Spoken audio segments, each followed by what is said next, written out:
নমস্কার বন্ধুরা, আমি রান্না করেছি ঝিঙে পোস্ত। ঝিঙেগুলো পরিষ্কার করে ধুয়ে নিয়েছি প্রথমে, তারপরে খোসা ছাড়িয়ে কেটে নিয়েছি লম্বা লম্বা করে। আলুও টুকরো করে কেটে নিয়েছি। এবার এদিকে শিলনোড়াতে আমি 3 চামচ পোস্ত দিয়েছি, আর দিয়েছি কয়েকটা কাজু বাদাম আর 3টে কাঁচা লঙ্কা দিয়ে শিলনোড়াতে বেটে একটি মশলা তৈরি করে নিয়েছি।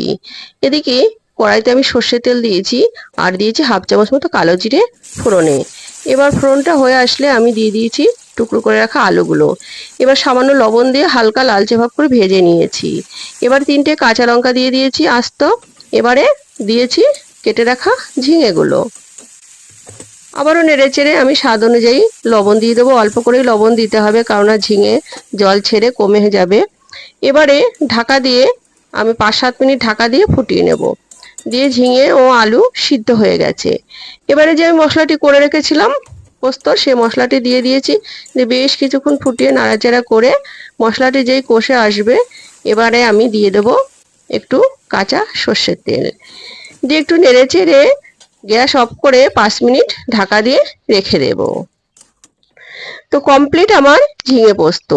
এটি গরম ভাতের সাথে খেতে অসাধারণ লাগে, এবং রুটি কিংবা পরোটার সাথেও খাওয়া যেতে পারে। আবারও আসবো নতুন কোনো রান্নার ভিডিও নিয়ে। নমস্কার।